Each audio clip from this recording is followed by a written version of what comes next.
Hello guys. तो जैसा कि आपको पता है आईबीपीएस क्लर्क के एग्ज़ाम स्टार्ट हो चुके हैं और मेरा सेकंड शिफ्ट में एग्ज़ाम था आज के दिन 3 सितंबर को।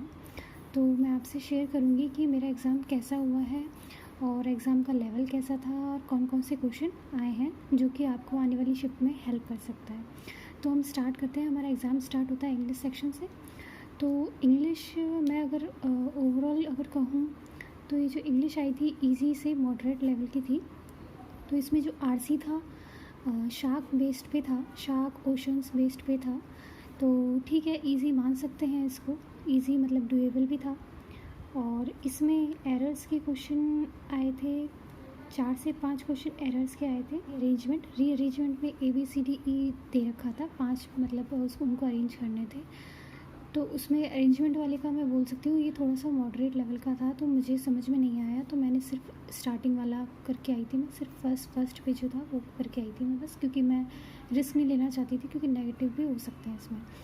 और इसमें फिलर्स के क्वेश्चन आए थे, वो भी 3 से 4 क्वेश्चन आए थे। और 2 वर्ड आए थे, ये CUE और एक टर्न करके। तो इसके 3 सेंटेंस दे रखे थे इनके। तो इनमें से बताना सा कौन सा सही है कौन सा गलत है इनके यूज़ के अकॉर्डिंग, ठीक है। तो ये था इंग्लिश का सेक्शन। और बात करते हैं हम नेक्स्ट पे।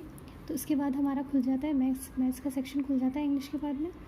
तो इस वाले जो शिफ्ट में, सेकंड वाली शिफ्ट में रॉन्ग नंबर सीरीज़ आई थी। तो ये देखने को मिले थे 4 से 5 क्वेश्चन जो कि मिसिंग नंबर की नहीं थी, रॉन्ग नंबर की थी इस बार।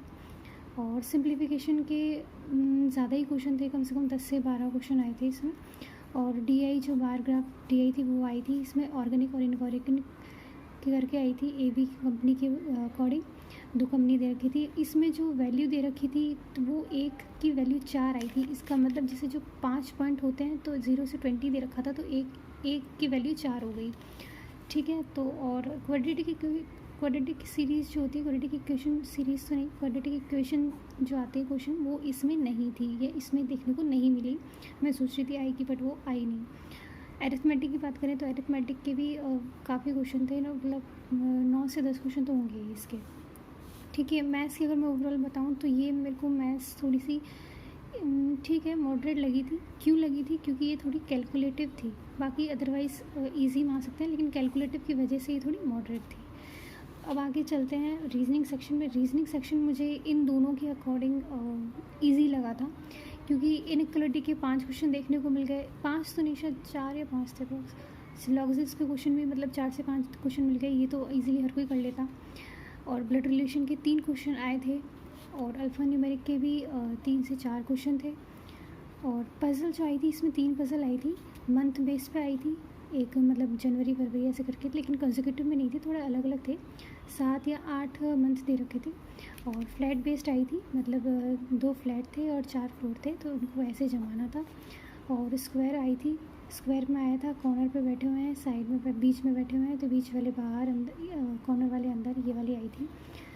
तो ठीक है, ये वाली आई थी। और डायरेक्शन के क्वेश्चन भी 3 या 4 तक थे, अप्रॉक्स अभी याद नहीं आ रहा, 3 तो थे ही कम से कम डायरेक्शन के। वो भी मतलब इजी मान सकते हैं, लेकिन थोड़ा सा घुमाव ज़्यादा था डायरेक्शन वाले में। तो ठीक है, बट डुएबल था, टाइम कंज्यूमिंग था बट डुएबल था, ठीक है। ओवरऑल अगर मैं रीजनिंग की बात करूँ तो रीजनिंग मुझे ईजी लगा, बाकी इन 2 सेक्शन के अकॉर्डिंग। तो ठीक है, मैं अपने अटैम्प्ट बता देती हूँ मैंने किए कितने हैं। मैंने इंग्लिश सेक्शन में किए हैं 23, और मैथ सेक्शन में किए हैं मैंने 22, और रीजनिंग में मैंने 30 अटैम्प्ट किए हैं। सिर्फ मैंने ये फ्लैट वाली पजल में लगा नहीं पाई थी क्योंकि टाइम नहीं रहा था, बाकी मैंने ऑलमोस्ट कर दिया था पूरा।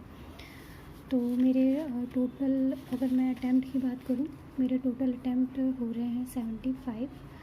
अब होप सो कितने इसमें नेगेटिव होते हैं कितने पॉजिटिव होते हैं कुछ नहीं कह सकती। अभी एग्ज़ाम में प्रेशर भी होता है, कई बार सही क्वेश्चन भी गलत हो जाता है। तो ठीक है, अभी तो मैंने इतने अटैम्प्ट किए हैं, बाकी रिज़ल्ट पे ही पता चलेगा कितना क्या सही हुआ है कितना गलत हुआ है। तो ठीक है, तो फिर आपको आशा करती हूँ कि आपको ये वीडियो पसंद आई होगी और ये आपको थोड़ी बहुत हेल्प मिली होगी आने वाली शिफ्ट के लिए। तो ठीक है, आपके लिए आने वाली शिफ्ट के लिए all the very best. Okay, bye, take care.